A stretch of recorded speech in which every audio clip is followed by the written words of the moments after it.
Hello दोस्तों, नमस्कार। कैसे हैं आप सब? आई होप कि आप सब अच्छे होंगे और खूब बढ़िया से मन लगाकर पढ़ाई कर रहे होंगे। तो जैसा कि आप लोगों को पता है कि आप लोगों की चल रही है कौन सी क्लास, तो हजारी प्रसाद द्विवेदी जी चल रहे हैं। बिल्कुल बेसिक से नोट्स वाइज क्लास है। तो कल का सेशन आप लोगों को कैसा लगा? हजारी प्रसाद द्विवेदी से कहाँ तक प्रश्न बनते हैं, प्रैक्टिस कर रहे हैं तो आप लोगों को प्रैक्टिस में तो ज़रूर मिल रहे होंगे। चलिए आज के सेशन को कंटिन्यू करते हैं। आज ये इनका लास्ट है। आज यहाँ से इनको द्विवेदी जी का पूरा मतलब ख़त्म कर देंगे, क्योंकि इम्पोर्टेंट ही प्रश्न जहाँ से जो बनता है बिल्कुल वही रखा हुआ है। तो पंत जी को आज कोशिश करते हैं कि ख़त्म हो जाते हैं। और इनके प्रश्न कैसे बनते हैं ये देखेंगे आज। तो हेडिंग डाल लीजिएगा क्या? हजारी प्रसाद द्विवेदी ने 3 इतिहासकारों की इतिहास ग्रंथों की रचना क्रमशः कितने? हजारी प्रसाद द्विवेदी ने 3 इतिहास ग्रंथों की रचना क्रमशः की है। कौन कौन सी रचना है वो, कौन कौन सी है और कब किया है, ये देखते हैं प्रश्न। तो हिंदी साहित्य की भूमिका 1940 में हुई थी। किसकी? हिंदी साहित्य की भूमिका 1940 ईस्वी में हुई थी। ये रहा इनका पहला इतिहास ग्रंथ।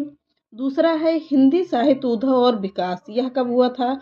1952 ईस्वी में हुआ था। कब? 1952 ईस्वी में हुआ। और तीसरा होगा हिंदी साहित्य का आदिकाल। यह कब हुआ था? तो 1952 ईस्वी में ये भी हुआ था। जैसा कि देखा जाए तो हजारी प्रसाद द्विवेदी 3 ग्रंथों की ऐसे ही रचना किया था। सबसे पहले जो परीक्षा में पूछी जाती है, हिंदी साहित्य की भूमिका 1940 ईस्वी में है। हिंदी साहित्य उद्भव और विकास 1952 ईस्वी का है। हिंदी साहित्य और आदिकाल 1952 ईस्वी का ये भी है। तो ये हो गए इतिहास ग्रंथ जो किसके हैं? हजारी प्रसाद द्विवेदी के हैं। अब आगे देखते हैं, इनका पॉइंट करके लिख लीजिएगा। द्विवेदी ने अपने इतिहास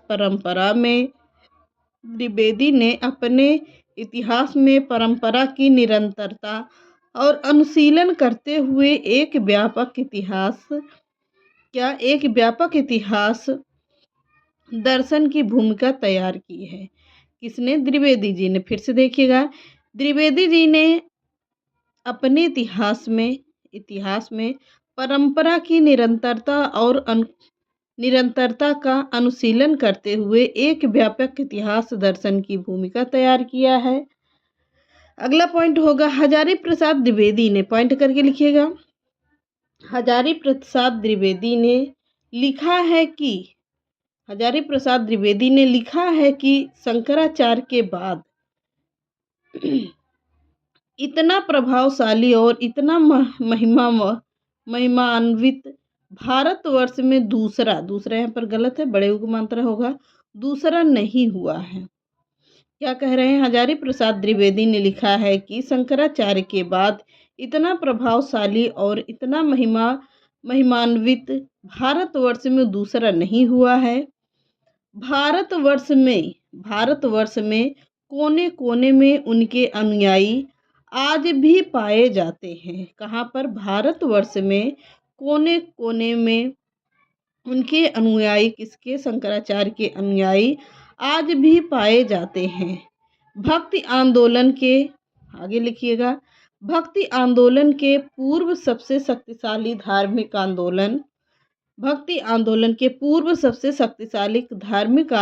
गोरखनाथ का भक्ति मार्ग ही था।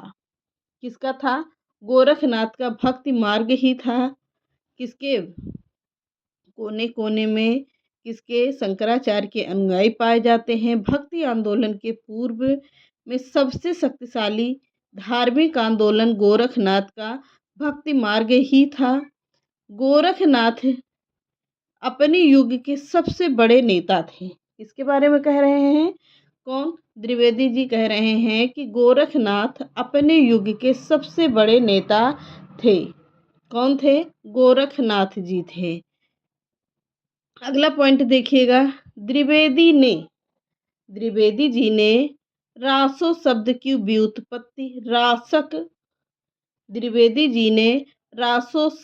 व्युत्पत्ति रासक उपरूपक से मानी है। किसकी? रासक उपरूपक से मानी है। अगला पॉइंट है, द्विवेदी ने पृथ्वीराज रासो को, किसको, महावीर प्रसाद द्विवेदी ने पृथ्वीराज रासो को सुख सखी संवाद के रूप में रचित माना है। किसके रूप में माना है? सुख और सखी संवाद के रूप में माना है। किसको माना है? पृथ्वीराज रासो को। किसके अनुसार कह रहे हैं? तो हजारी प्रसाद द्विवेदी के अनुसार कह रहा है। अगला पॉइंट है, द्विवेदी ने विद्यापति को सिंगार, यहाँ पर सिंगार गलत है, ऐसे रहेगा सिंगार, ध्यान से देखिएगा मेरा हाथ। सिंगार रस के सिद्ध वाक कवि कहा जाता है। द्विवेदी ने विद्यापति को सिंगार रस के सिद्ध वाक कवि कहा जाता है। किसके बारे में कह रहे हैं द्विवेदी जी? विद्यापति के कह रहे हैं। द्विवेदी जी कह रहे हैं विद्यापति को सिंगार रस के सिद्ध वाक कवि के रूप में जाना जाता है। अगला पॉइंट होगा, द्विवेदी जी ने भक्ति आंदोलन का लोक जागरण की संज्ञा दी है। किसके अनुसार है? द्विवेदी जी के अनुसार भक्ति आंदोलन को लोक जागरण की संज्ञा दी है। किसके रूप में? लोक जागरण के रूप में दिया है। किसने दिया है? तो द्विवेदी जी ने दिया है। हजारी प्रसाद द्विवेदी ने भक्ति आंदोलन को लोक जागरण की संज्ञा दिया है। बिल्कुल धीरे धीरे बोल रहे हैं ताकि आप लोग एक नोट्स तैयार कर सको और पढ़ाई भी अच्छी से अच्छी हो सके, इसलिए आराम आराम से बोलते जा रहे हैं और आप लोग नोट्स बनाते जाइएगा। ठीक है, चलिए आगे बढ़ते हैं। अगला पॉइंट लिखिएगा, द्विवेदी जी ने अपभ्रंश को हिंदी से पृथक मानते थे। कौन? द्विवेदी जी अपभ्रंश को हिंदी से पृथक मानते थे। अगला पॉइंट होगा, आदिकाल को, किसको? आदिकाल को अत्यधिक विरोधी व व्याघातों का युग कहा है। किसको कहा है? आदिकाल को अत्यधिक विरोधी और व्याघातों का युग कहा है। किसने? द्विवेदी जी ने कहा है। अगला पॉइंट होगा, द्विवेदी ने अब्दुल रहमान को हिंदी का पहला कवि माना है। किसको माना है? द्विवेदी जी के अनुसार हिंदी का पहला कवि माना जाता है। किसको? अब्दुल रहमान को माना जाता है। द्विवेदी जी ने अब्दुल यहाँ पर गलत है, छोटे उमांतरा रहेगा, रहमान को हिंदी का पहला कवि माना है। अगला पॉइंट होगा, द्विवेदी ने कबीर को भाषा का डिक्टेटर कहा है। किसको? द्विवेदी जी ने, हजारी प्रसाद द्विवेदी जी ने कबीर दास जी को भाषा का डिक्टेटर कहा है। व रामानंद को आकाश धर्मा गुरु कहा है। वाह! और किसके बारे में कह रहे हैं? रामानंद को आकाश धर्मा गुरु के रूप में कहा है। अगला पॉइंट होगा, उसी में लिख लीजिएगा चाहे, मध्य युग की समग्र स्वाधीन चिंता के गुरु कौन माने जाते हैं? रामानंद जी माने जाते हैं। फिर से देखिएगा पॉइंट, ये सब पॉइंट बहुत इंपॉर्टेंट है, पूछे जाते हैं, वेरी वेरी में करके लिख लीजिएगा। द्विवेदी जी ने, यानी आचार्य हजारी प्रसाद द्विवेदी ने कबीरदास को भाषा का डिक्टेटर कहा है व रामानंद को आकाश धर्मा गुरु कहा है। किसको? रामानंद को आकाश धर्मा गुरु कहा है। और मध्य युग की समग्र स्वाधीन चिंता के गुरु कौन है? रामानंद जी हैं। कौन होंगे? रामानंद जी होंगे। अगला पॉइंट होगा, द्विवेदी ने, किसने? हजारी प्रसाद द्विवेदी ने तुलसीदास के बारे में क्या कहा है? तो हजारी प्रसाद द्विवेदी ने तुलसीदास के बारे में कहा है, भारतवर्ष का लोकनायक वही हो सकता है जो समन्वय करने का अपार धैर्य लेकर आया है। हजारी प्रसाद द्विवेदी के कथन है ये। आचार्य हजारी प्रसाद द्विवेदी ने तुलसीदास के बारे में कहा है कि भारतवर्ष का लोकनायक वही हो सकता है जो समन्वय करने का अपार धैर्य लेकर आया है। किसके कथन है? तो द्विवेदी जी के कथन है। किसके बारे में है? तुलसीदास जी के बारे में है। तो ये रहे आज के कौन? हजारी प्रसाद द्विवेदी जी।